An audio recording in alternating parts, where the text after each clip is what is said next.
പാർവതിക്ക് എന്നെ ഇഷ്ടമാണെന്നായിരുന്നു എന്റെ വിശ്വാസം. പക്ഷെ ഞാൻ അവളെ കണ്ടതുപോലെയല്ല അവൾ എന്നെ കണ്ടത്. അവക്ക് ഞാൻ അവളുടെ ബോസ് മാത്രമായിരുന്നു. എന്റെ തെറ്റ് തന്നെയാ. എനിക്ക് അവളോട് ഫ്രണ്ട്ഷിപ്പ് അല്ല പ്രണയമാണെന്ന് ഞാൻ അവളോട് തുറന്ന് പറയണമായിരുന്നു. എന്റെ മനസ്സ് തിരിച്ചറിഞ്ഞതുകൊണ്ട് എന്നോട് അടുത്ത് ഇടപഴകുന്നെന്നായിരുന്നു എന്റെ വിശ്വാസം. പക്ഷേ MD-യോട് ഒരു എംപ്ലോയി കാണിക്കുന്ന റെസ്പെക്റ്റ് ആണ് അതൊന്ന് തിരിച്ചറിയാൻ എനിക്ക് കഴിഞ്ഞില്ല. തെറ്റ് എന്റെ ഭാഗത്ത് തന്നെയാ. ചതിയും തട്ടിപ്പും ഒന്നും അറിയാത്ത പെൺകുട്ടിയാ പാർവതി. ചതിയും തട്ടിപ്പ് പോലും തിരിച്ചറിയാനുള്ള കഴിവ് പോലും ഇല്ല. അത്രയ്ക്ക് ഇന്നസെന്റ് അവള്.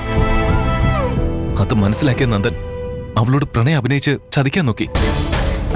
റിയൽ ലവ് ആണെന്ന് തെറ്റിദ്ധരിപ്പിച്ച് അവളെ കൊണ്ട് കല്യാണത്തിന് സമ്മതിപ്പിച്ചു. കല്യാണോ?